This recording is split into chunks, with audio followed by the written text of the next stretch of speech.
This is my conversation with Lieutenant Colonel Jonathan Conricus. He's a former spokesperson for the IDF.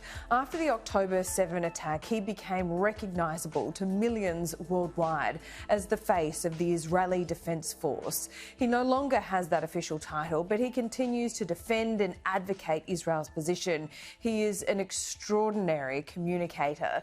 Jonathan and I have spoken dozens of times on AM Agenda, but this is the first time we met face to face in Sydney. In this conversation, we talk about the end of a two-state solution, questions over Israel's proportionate response, and why he blames Benjamin Netanyahu for the rise of Hamas. We also talk about his grim prediction for the direction of the war. So October 7, in my mind, and I think for many Jews around the world, was a tremendous masks off moment. Masks were taken off and people revealed themselves for what they really are and what they really believe in. If they harbored anti-Semitic thoughts, conspiracy theories or hatred towards Jews, the masks came off on October 7, and I know many countless stories of Jews around the world and in Australia who had to completely reshuffle their social life because so many people who they used to consider friends were now out and clearly outspoken enemies, and they were happy at the massacre of October 7 that finally someone stuck it to the Jews and that the Israelis were humiliated, and they supported Hamas and said that this is great. And some were, in the aftermath, were telling Jews that, yeah, you had it coming, and this is all your fault in any case, and that you must concede to Palestinian demands, etc., etc., etc. And for many Jews, this was really a wake-up call, and I've heard so many stories of Jews around the world who really had to rethink, reevaluate where they stand, what they believe in, who their friends are, who they can rely on, and who unfortunately they have to, delete from their phone saved contacts because they are no longer friends and they're even hostile. That's the negative. The positive is that I think we've seen great coming together of the Jewish diaspora and Jews in Israel. There's been such tremendous outpouring of support, of love, of prayers, of equipment, of funds from around the world to help Israelis, Israeli families that were evacuated from southern Israel and northern Israel, of families that had members murdered or wounded on October 7, soldiers that were wounded or killed in combat and supporting their spouses, and many other things that are happening. And I think that there are many Jews who discovered for the first time that, yes, they live in great places like Australia, and they enjoy living in a very prosperous society with liberties and law and order, and everything works, and great finances, and everything's great. But then something happens and it kind of rattles that world, and that there's more to it than just the story that they're living. And I think that a lot of Jews around the world, they had that kind of a wake-up moment.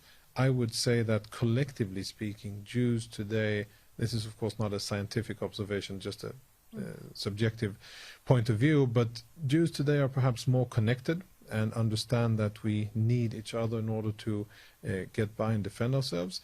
And I think we've discovered new friends as well around the world, which is also equally important. So it's been a moment of awakening, and I'm hopeful about the future. There's, as you say, there's rising ugly anti-Semitism in Australia. There's anti-Semitism in Canada, in the US, in France, in the UK, and many other places. Things that before were taboo and absolutely forbidden to say when it comes to calls to genocide and calls for violence are being said and spray-painted on the walls of Paris, London, Washington, New York, San Francisco, and many other places, and sadly also in Australia. And that's sad. But I think I'm hopeful because I see people responding to it, and late, but not, it's better late than never, starting to take action against it. I think there has been a separation since October 7, as you point out. I think before October 7 there were Jews who weren't necessarily Zionists. Yeah. I think that the needle may have moved a little bit more towards Zionism, and that's not a comment or a criticism, that's just an observation as well. I remember at the time we had even the head of the UN saying, quote unquote, this didn't happen in a vacuum. Yeah, that was his first response. That was his first response, yeah. Exactly. And it was lambasted at the time. But it didn't happen in a vacuum, did it? And nothing does. No, that's right. Yeah. So how do you reflect on that, now 500 days on, yeah. and in the context of some kind of solution?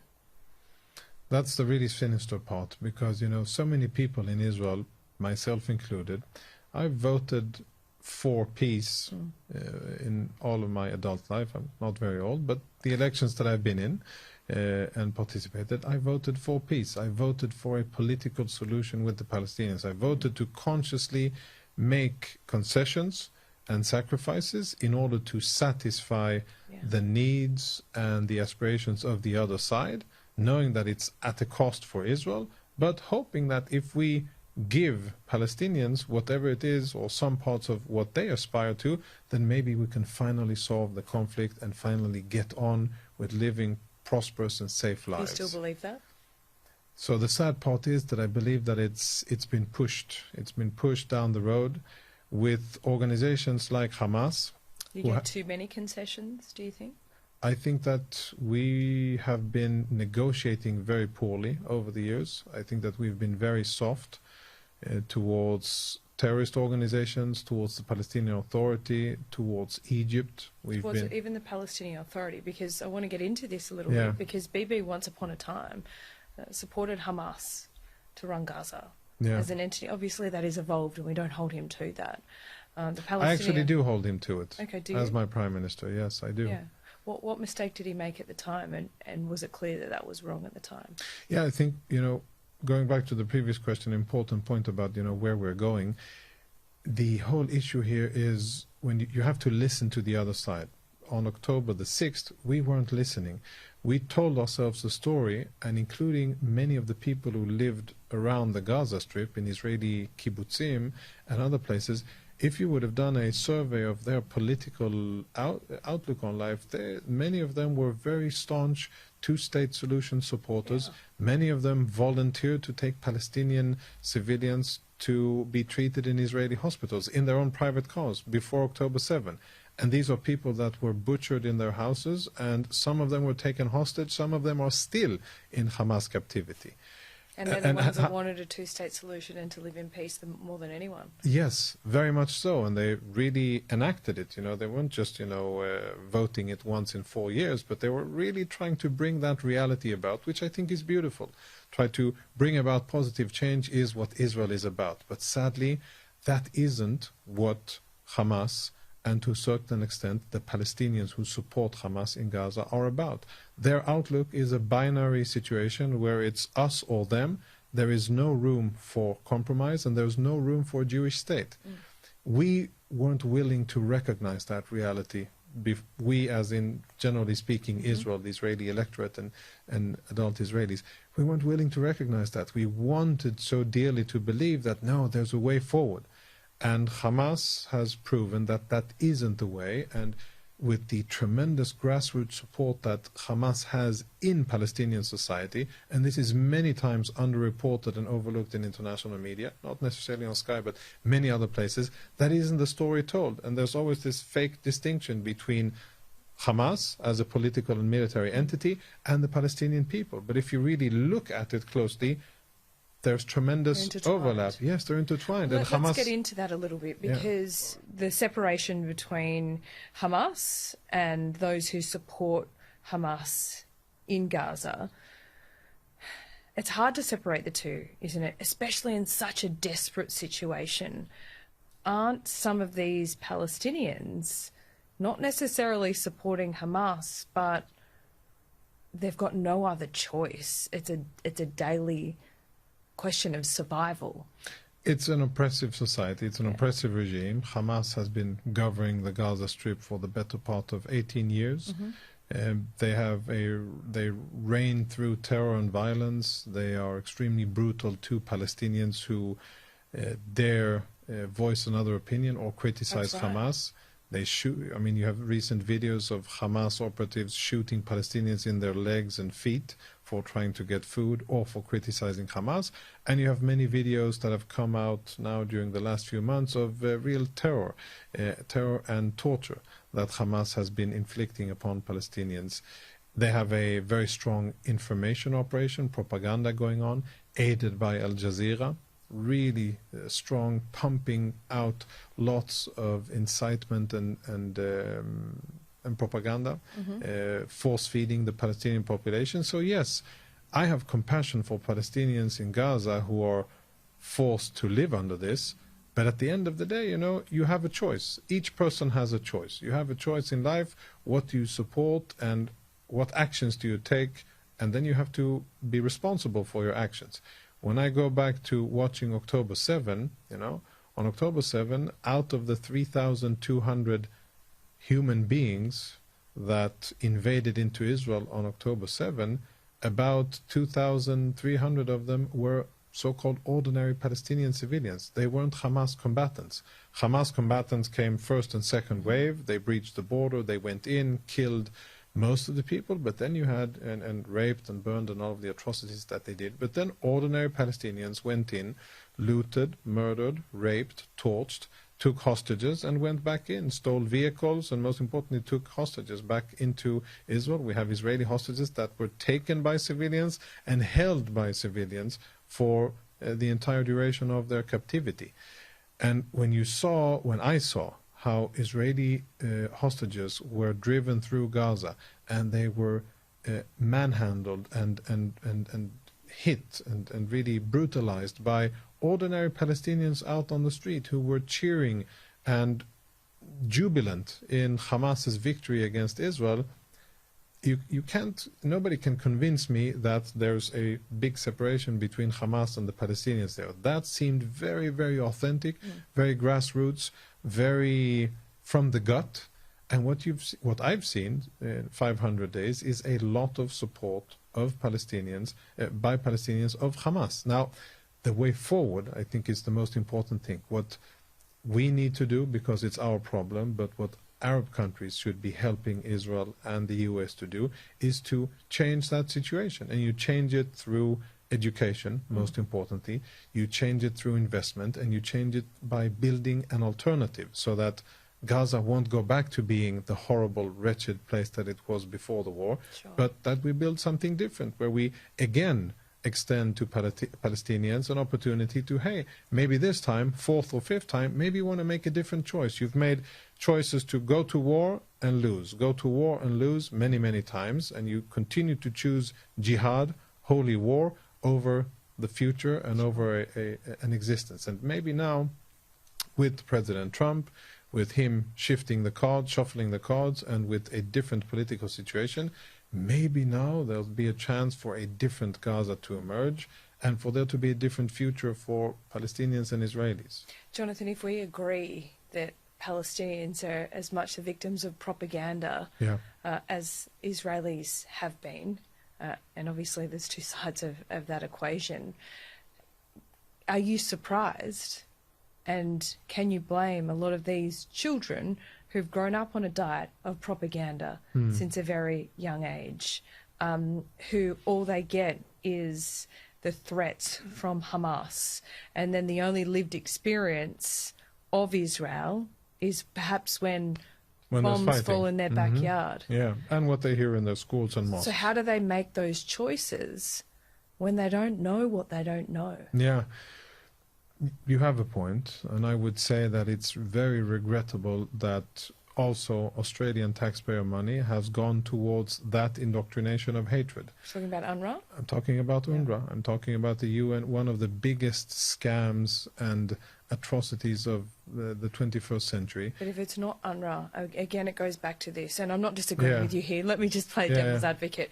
If UNRWA is, you know, the only body that's administering such aid, and then they're employing local people, and then there's that really blurred line between being dependent and desperate to live, and then actual active supporters of Hamas. Yeah. I mean, it gets so murky, doesn't it?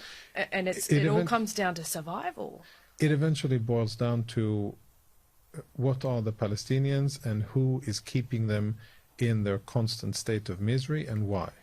And in my point of view, Palestinians are perhaps a unique ethnic group in that they are kept in this state of misery, forced to stay third, fourth, and fifth generation so-called refugees, which is an anomaly, and nobody else around the world in human history has been refugee, definitely not for 2 generations and not for more than that. The Palestinians have been kept. In my mind, and I say this with respect for Palestinians, I think that they are just used as a tool.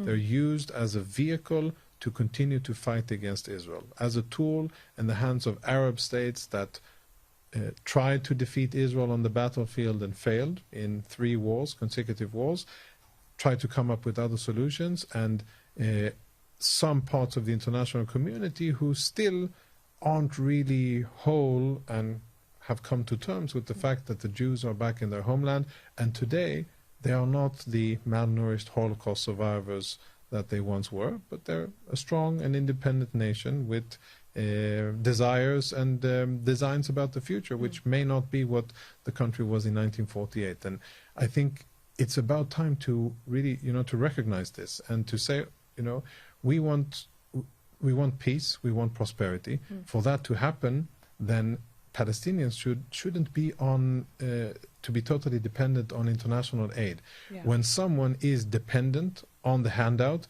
he or she has no real incentive to take control over their life. They don't think and plan about the future because they are bombarded with this so-called education about right of return and about being martyrs, being shaheed, shuhada. Yeah.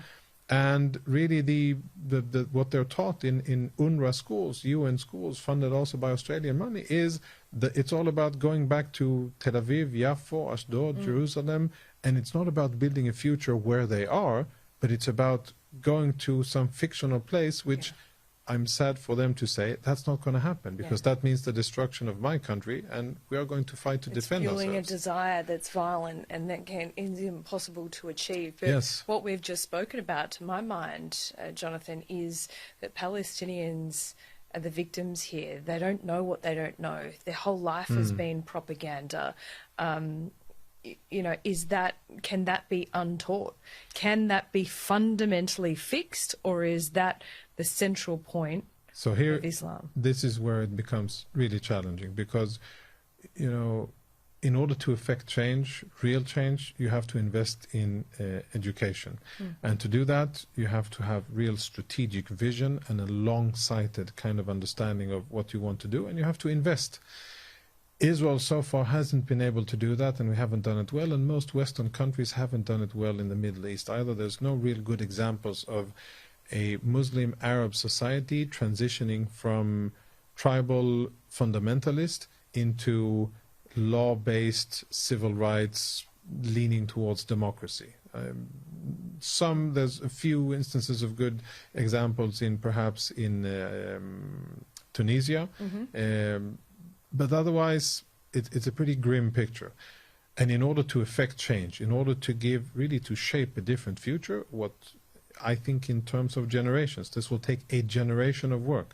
This will take completely revamping the Palestinian education system, infusing it with local traditions, things that are close to Arab culture, Middle Eastern culture. It shouldn't be foreign. It shouldn't be, from, European textbooks or Jewish textbooks or Christian. It should be Arabic, and it should be local, and it should be authentic, but it should be without the anti-Semitism, without the hate, without all of these fake ideas that, are just pipe dreams, leading them to believe in things that are never going to happen.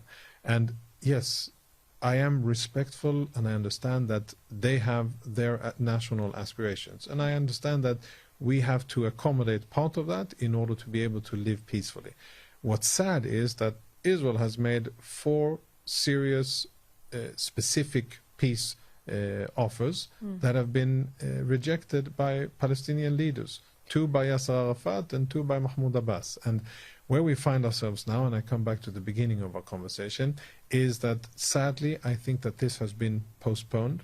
You know, the whole peaceful resolution, unfortunately, due to the extremist actions of Hamas, it's been pushed into the future, and it all really hangs in how well will Israel be able to help Palestinians get a different education, what kind of prospects will there be for Palestinians in the future, and how much will Arab countries finally decide, and it's really, that's the biggest dilemma. Do we continue to use Palestinians as a tool against Israel, or do we finally let them go and let them do what humans all around the world have done through hardship, which is to relocate, find a new home, rebuild, and get on with their lives? That's what hundreds of thousands of Jews did in the Middle East at the end of the Second World War.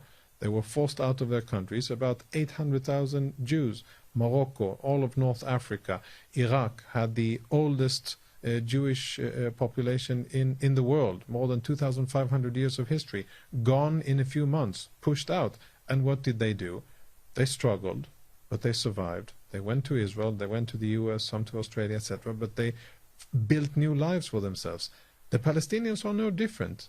They can do the same things, like, because humans are wherever that is, in Gaza, in other places. In Gaza? Yeah, I think that, you know, if we're truthful, I think it's, I don't want anybody to be uprooted from their home, right? I think that belonging and soil and history, they're very important for human identity. So it's really important that you say that, because this is something that those who no longer believe a two-state solution is possible don't ever talk about. The importance of being tied to a geographical place and having that history and ancestry. You still think and acknowledge that that is important for the Palestinians to maintain? I mean, I understand that it is important for them, and I respect it. If it's important for them, it's important for Israel, isn't it? Because there needs to be not absolute victory, because that would be great for Israel in the short term, but perhaps in the long term, absolute victory is not sustainable. Yeah, so here I'm a bit, it's kind of a split, okay? Because on one side, I believe that there should be a price for any ethnic group or political entity that wages war. Hasn't that price been paid? Some of it has been paid, but if October 7 ends with a two-state solution, then that is not a price to be paid.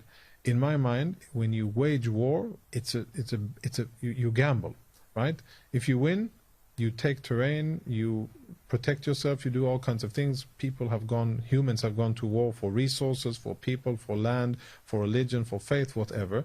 In this case, it's about land. It's about them wanting to take my home. And they got, sadly, a good way. They butchered many Israelis, and they, for a few hours, held Israeli territory, and then they were pushed back, and then we went in and defeated their military. At the end of the day, when you wage war, there's a price to pay, and I believe that part of the price to pay for this generation and future generations is the discomfort of losing war and of not having the same assets that you had before.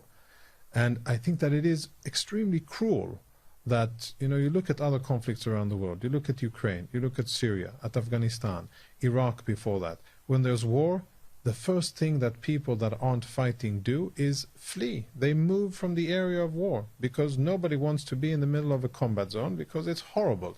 It's hell on earth, war, especially in a dense urban area. Why were Palestinians prevented from fleeing war? Why did Egypt not allow them out, at least temporarily? There's lots of land, there's lots of logistic facilities, there's absolutely no risk for Egypt. Why do you think they weren't? Because they were used by Egypt and by others as a tool against Israel. It's not about the Palestinians' well-being. It's not about caring for them. That they don't have the capacity to absorb 1 million refugees across their border. Oh, first of all, that wouldn't be truthful. They have the capacity. And second, they would have gotten tremendous international support. It would have been paid for by other countries, Arab and from the West. And it would have been, I think, a very smart thing of Egypt to do. But really what was at the heart of that policy, and continues to be, isn't about the good interest of Palestinians. It's about making it difficult for Israel to win a war and to protect itself. And those who are suffering are Palestinians. They're stuck between a rock and a hard place, and they're not allowed out. I mean, the first thing that Egypt did was to, in record time, build a massive steel wall along the Gaza-Egypt border, and to communicate in very clear terms in Arabic and Hebrew and English, and to anybody listening, none shall pass. We are not taking any Palestinians. We are not allowing anybody out. In my book, that is extremely cruel. I mean, what other conflict does neighboring countries, and I'm not talking about enemies. I wouldn't expect Palestinians to flee into Israel. We are enemies, so fleeing into Israel isn't an option. But going to another Muslim Arab state, to me, makes a lot of sense. Is it inconvenient? Yes. Do people like fleeing and being refugees? No. My people we've been almost eternal refugees. Jews can tell a thing or two about being forced out of their homes wherever it was, in Europe, in Asia, and other places. It is horrible. But at the end of the day, people move on. And the Palestinians haven't been allowed to do that. They're kept in this situation because they serve other purposes.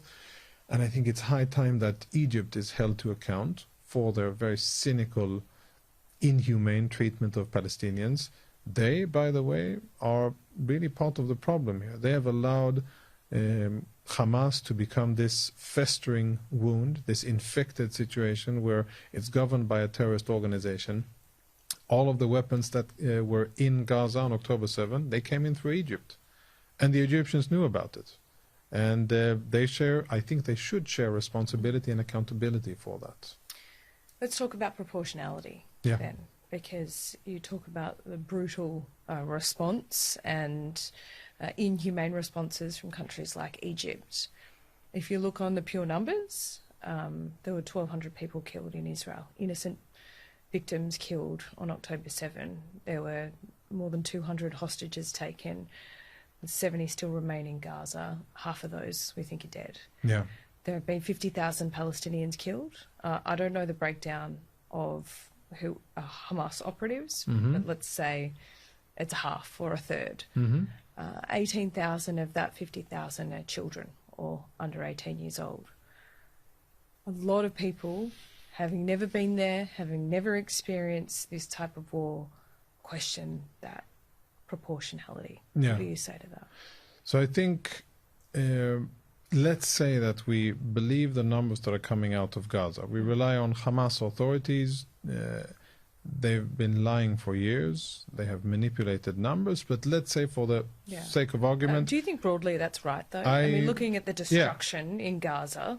Yeah, and I'm just going from drone shots. Do you think 50,000 is probably about right? No, I think it is a misrepresentation of numbers. I think it is a distortion of civilian casualties. I think they factored in natural deaths, which occur whether there's a war or if there isn't, and they tallied that up. We'll never know.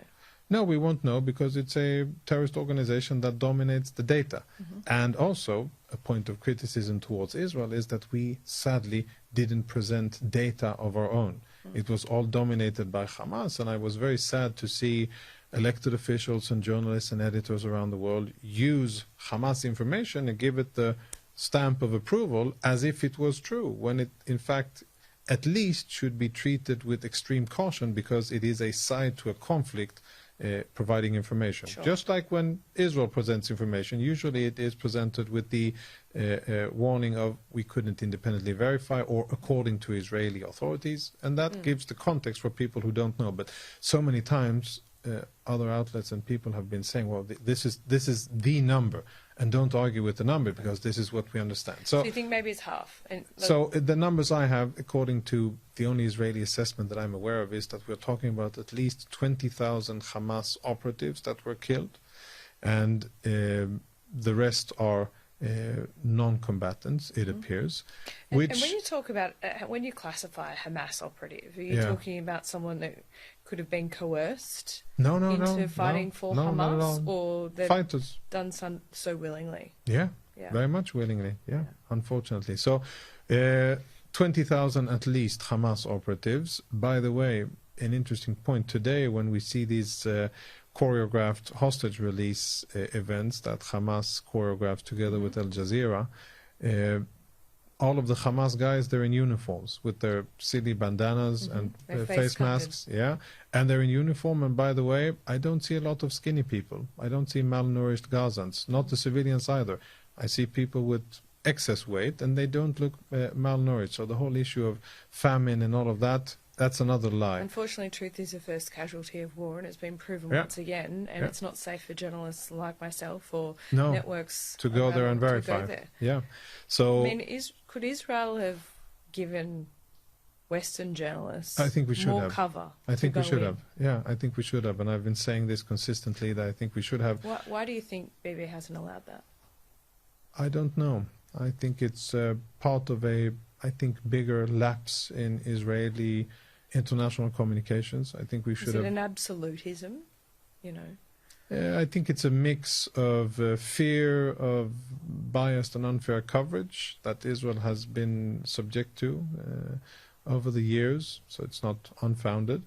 And I think it's a misunderstanding of how international media works, and the fact that today there's no such thing as keeping any secrets. I mean, pictures will come out, video come out, and whoever wants to tell whatever narrative will find a way to do so, with cell phones and with Palestinian stringers that work for Al Jazeera and the other networks. They'll be there to tell the story. And if Israel doesn't allow international media in, then it's counterproductive. But to go back to proportionality, which is when you only do a numbers game, then a bystander who perhaps doesn't think about military history or isn't aware will say, oh no, this isn't proportional.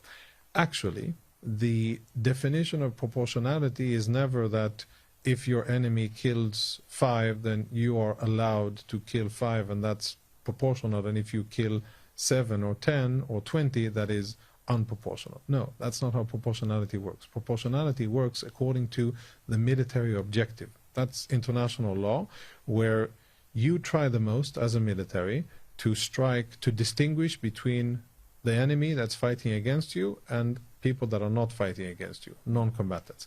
And then you must, as a military, use your force against those that are fighting against you. And very importantly, you should use the minimum amount of force that you need in order to get the job done. That's where proportionality comes in. Do you think that's what's being engaged over the last 500 days? Yeah, I'll say something that will be surprising for Australians and people around the world watching it. I think Israel has been beyond proportional to the restrictive side.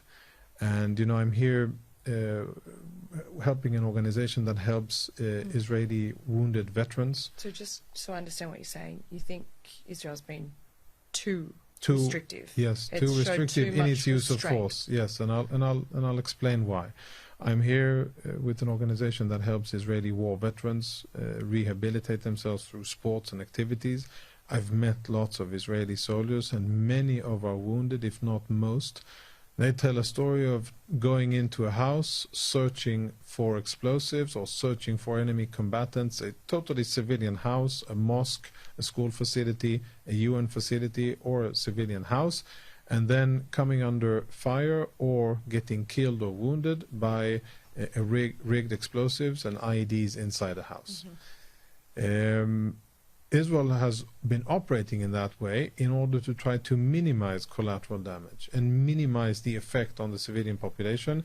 It's much easier to just flatten an area with artillery or with the Air Force, but that isn't what Israel has been doing. It has been trying to find the enemy, to distinguish between who is combatant and who it isn't, and fight against the enemy, and wherever possible, to the greatest extent possible, spare the civilians.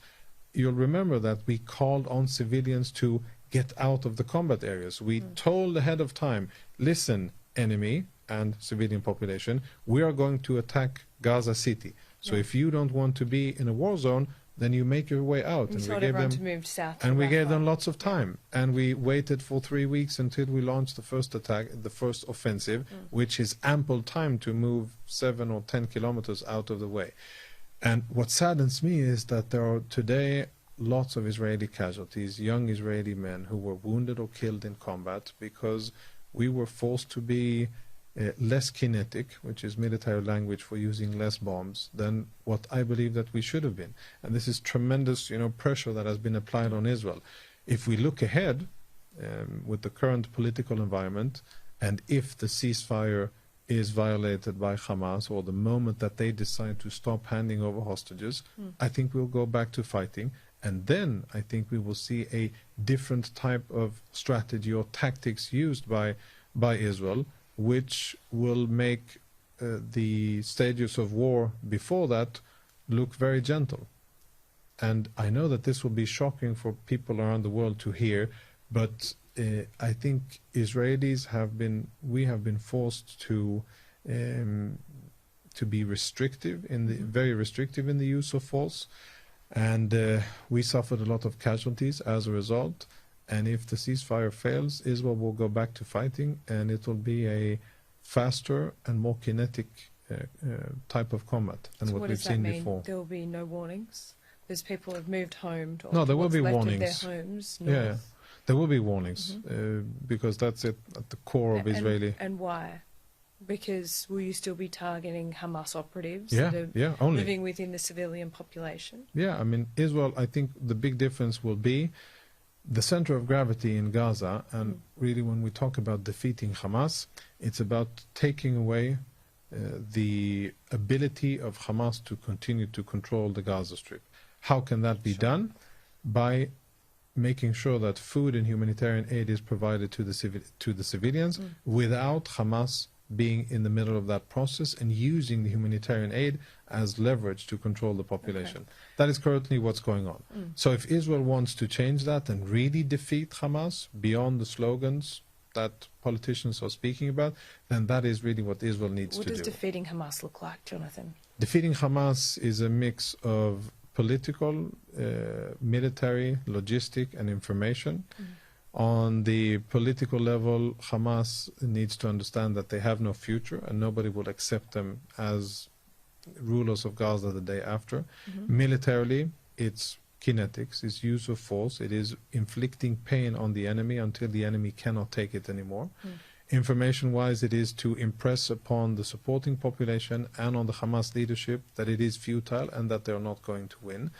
And very important logistically, this Israel hasn't done before, is to tell Palestinians and to tell Hamas that we are not going to continue to provide food, water and fuel to our enemy. There will be food and fuel and water in a humanitarian zone where civilians are, but it's not going to go through Hamas and it's not going to go through UNRWA. And whoever stays in an area where Israel says that there's going to be fighting is endangering himself and will be characterized as a combatant.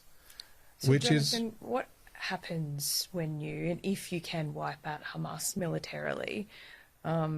Because you do get down to a level where there's that grey area of desperation. They're Hamas combatants because that's the only option that they had in the middle of this war, and whether they share that ideology. But even if you defeat Hamas militarily, how do you defeat an attitude, an ideology, where for the last more than 500 days, families have been killed?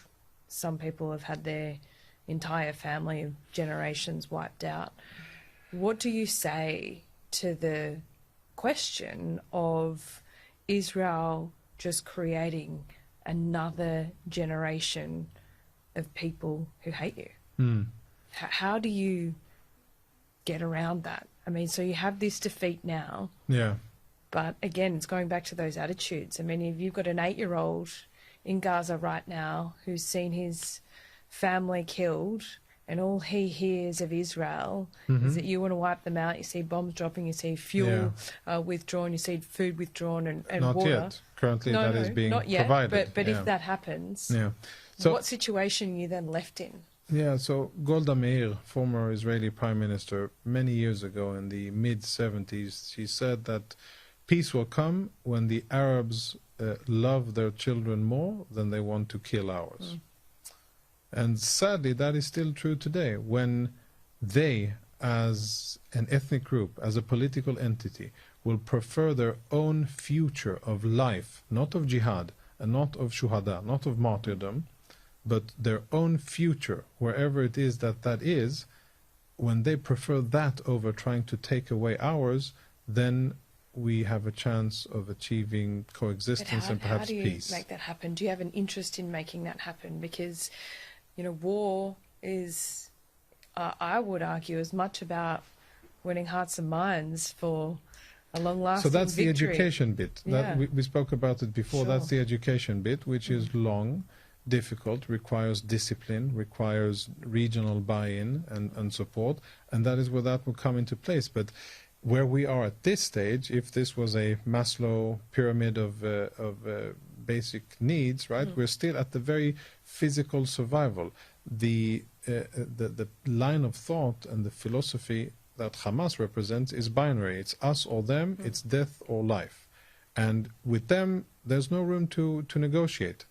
With them, it is just like the Nazis, it is just like the Japanese Empire, it is like ISIS and many other totalitarian regimes. It's us or them, and you fight them until you defeat them. Many people in Australia and in the West, life is convenient, and we have moved on beyond war, beyond hardship, beyond harsh words. We are respectful of each other's feelings, and we make great efforts not to offend anybody.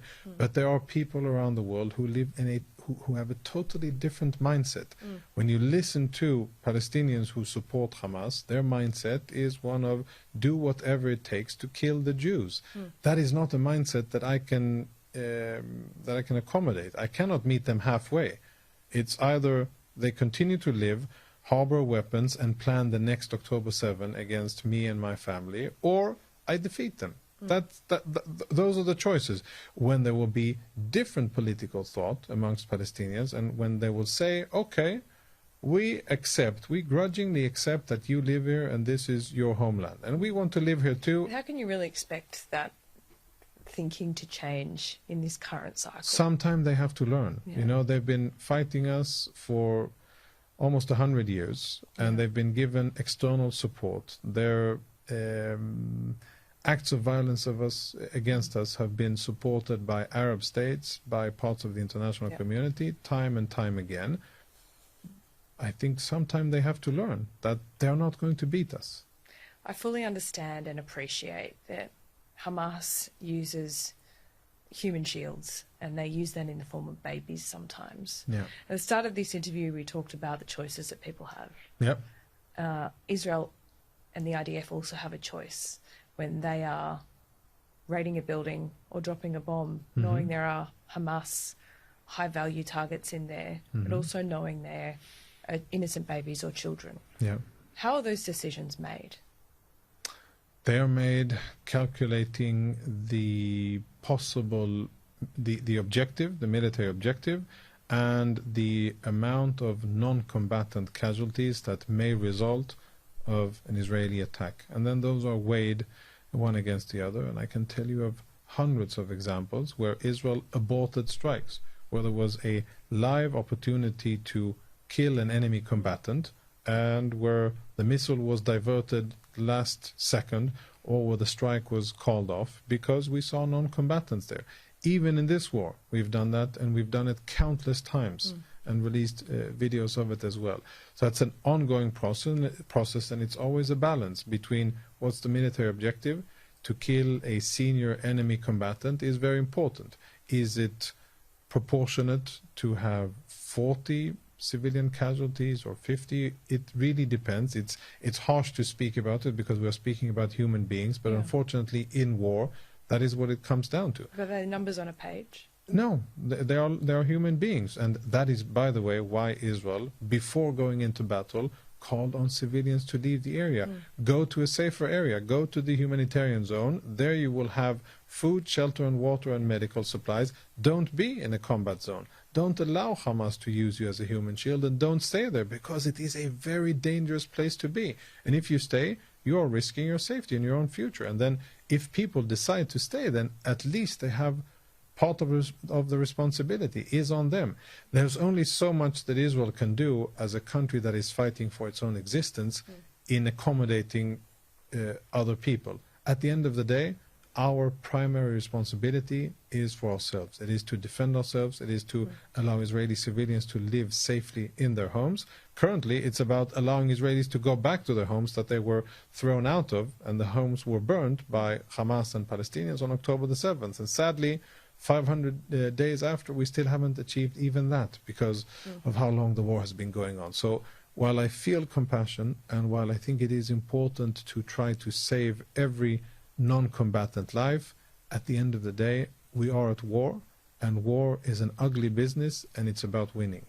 I'm conscious of your time, Jonathan, so I appreciate it, and this is it. And I feel like we could speak for hours, and we will. Yeah.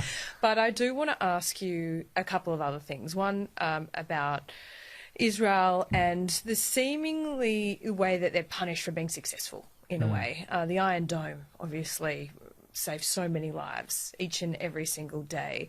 The competency of the IDF, the patriotism of Israeli people, the fact that you do, compulsory military service. The Western world expects more of Israel. Do you think that's fair? And I would also, it's two parts to my question, obviously, but I would also say on the environment in which October 7 happened, failed negotiations over a two-state solution. However you want to apportion the blame, and I agree that, reasonable offers have not been taken up in the past, and here we are in 2025. But what has always been really provocative to me, and I wonder if it had been by design in the past, was settlements, particularly in the West Bank.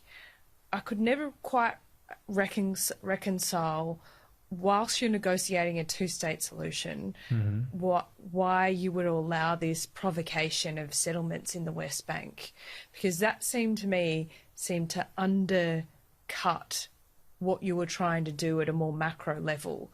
Was it just, Israel's small, you need more space, or was that strategic, do you think?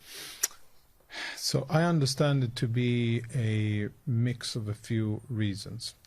One, if you compare it to Gaza, if you look at regional history, Jewish history, etc., Gaza doesn't hold a lot of value. The Gaza Strip doesn't hold a lot of value, historically speaking, traditionally or religiously, for Jews. And as such, when Israel withdrew from Gaza in 2005, for a lot of Israelis, it kind of made sense. It was very, very painful. We uprooted Israeli civilians. About 8,000 Israelis were forced out of their homes. And we said to the Palestinian Authority, here is Gaza on a dirty silver platter. Go do something good with it. What happened? Hamas took control and governed the area for almost 20 years, and we've been fighting wars with Hamas ever since. So I'm not entirely sure that uprooting Jews is the solution to finding peace. And when I look at... Is that you agreeing that settlements were provocative? No? I'm not. Sorry. And when I look at Judea and Samaria, which is how Israelis call that area that many people around the world refer to as the West Bank, it's, by the way, been called Judea and Samaria for a few thousands of years, and the British and then others coined the other term. When I look at that, I see really the cradle of Jewish identity, and I see the bedrock of Jewish faith and history. Okay. And when I distinguish it from modern-day politics, I think that if there's ever a place on earth where Jews used to live for hundreds, maybe thousands of years, and really have historical claim to, that is those areas. So there's a mix of history, religion, and there's also a race over territory between two ethnic groups, between Arabs and Jews, racing for the same area and building, trying to achieve a peace deal through the Oslo Accords, which still are in effect today. Areas A, B, and C. Areas A governed by the Palestinian Authority, B security-wise governed by Israel but civilian control of the Palestinian Authority, and C governed by Israel in Judea and Samaria. And all of the Jews that you refer to as settlers, live in Area C, and almost all of the Palestinians live in Area A and B. And offers have been made, again, to make peace 30 years ago, and they've been rejected. And what happens while Israel extends a hand for peace and gets rejected every time is that more and more Israelis say, well, if they're not, if they don't want peace with us, then we want to live in our ancestral homeland. And I think we've had a very big challenge of communicating this well from an Israeli perspective, in really stating the case of what those areas mean for Jews, for Israel, collectively, historically speaking, and why there's a need to be there. Now, if you take away politics for a second, and if you just look at the topography, the lay of the land there's the coastal plain where modern Israel is, where about 80% of the Jews live and 85% of the nation's GDP is generated. It's a thin slice of land, basically 60 kilometers long and 20 kilometers wide. Very small. That's most of modern-day Israel. And then above that, you have the hills of Judea and Samaria. They're the dominating terrain. Now, there is no sense whatsoever in any military analysis to have that terrain controlled by a hostile other ethnic group that is hostile towards the Jews. It would be suicidal. So, just from a military perspective, I don't think that there's any future chance that this dominating terrain, that Israel will let go of it and have it controlled by anybody else. It simply won't make sense, because then the rest of the Jewish population would be very much exposed. Many times people fail to understand that or listen to that, and they all look at it through only a political lens, but there's historical and there's, let's say, geographical truths that I think should be part of the conversation here. It is complex, and I agree that the fact that